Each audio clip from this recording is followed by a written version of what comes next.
France से Rafale M तो भारत आएगा, तो अमेरिका से भारत आने वाला है 26/11 मुंबई हमलों का गुनहगार तहव्वुर हुसैन राणा।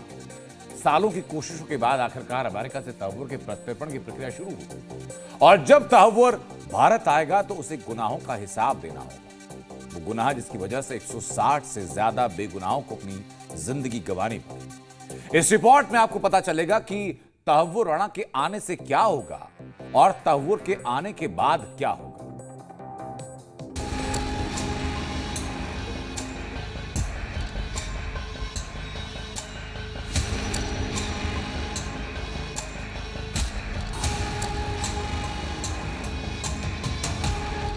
26/11 का हमला, भारत के सीने पर आतंक का वो जख्म जिसे ये देश कभी नहीं भूल सकता।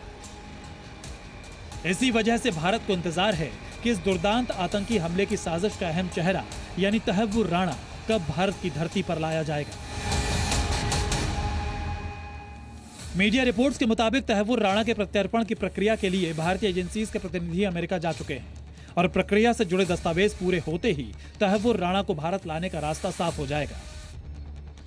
तहव्वुर हुसैन राणा और डेविड कोलमैन हेडली, यही वो दो किरदार थे जिन्होंने आतंकी हमलों से पहले मुंबई में इलाकों की रेकी की थी और तहव्वुर राणा ने ही रेकी के लिए हेडली को संसाधन भी उपलब्ध कराए थे। हालांकि तहव्वुर के प्रत्यर्पण में लंबा वक्त लग गया, लेकिन जानकार मानते हैं कि तहव्वुर का प्रत्यर्पण आतंक के खिलाफ भारत की जंग को मजबूत करेगा, अंतर्राष्ट्रीय मंच पर पाकिस्तान प्रायोजित आतंक को बेनकाब करेगा।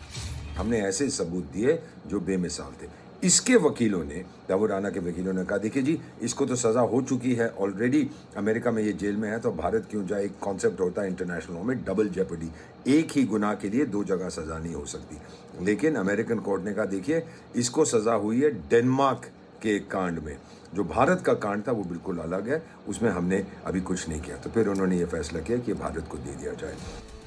राणा ने भारतीय कानून से बचने के लिए हर हथकंडा अपनाया था। इस साल जब फरवरी के महीने में प्रधानमंत्री मोदी और अमेरिका के राष्ट्रपति डोनाल्ड ट्रंप की मुलाकात हुई थी, तब शायद तहव्वुर के अंदर यह भी डर बैठ गया था कि उसका प्रत्यर्पण तय है। He's a pretty violent person. We're giving him back to India immediately, and there are more to follow because we have quite a few requests. So we work with India on crime, and we want to make it good for India, and it's very important. So that kind of a relationship is very important to us.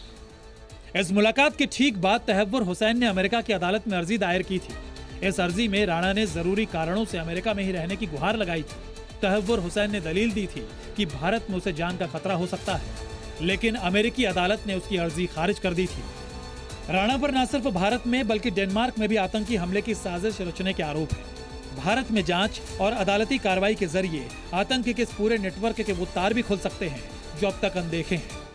लेकिन America में president Trump ने आने के बाद में सबसे पहले इस बात को माना कि भाई टेररिज्म बहुत बड़ी बुरी बात है। 26/11 में पाकिस्तान का जो इन्वॉल्वमेंट रहा है, डायरेक्ट इनडायरेक्ट हर तरह का, उसके बारे में दुनिया ने माना है।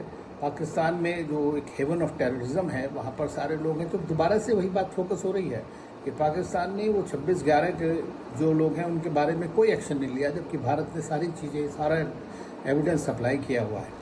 तहव्वुर राणा का प्रत्यर्पण आतंक के खिलाफ भारत की जंग में एक मील का पत्थर है, क्योंकि तहव्वुर हुसैन पर कार्रवाई के बाद उम्मीद जगी है कि आने वाले वक्त में हाफिज सईद और दाऊद इब्राहिम जैसे देश के दुश्मन भी अपने गुनाहों का हिसाब देंगे। राहुल मिश्रा के साथ ब्यूरो रिपोर्ट, जी मीडिया।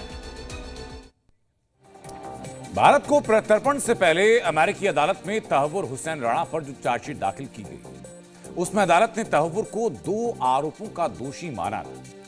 तहव्वुर राणा को डेनमार्क में आतंकी हमले की साजिश रचने का आरोपी माना और अमेरिकी अदालत ने तहव्वुर को 26/11 के आतंकी हमले में संसाधन उपलब्ध कराने का दोषी माना और दूसरे दोष की वजह से अमेरिका से तहव्वुर का भारत प्रत्यर्पण संभव हो पाया।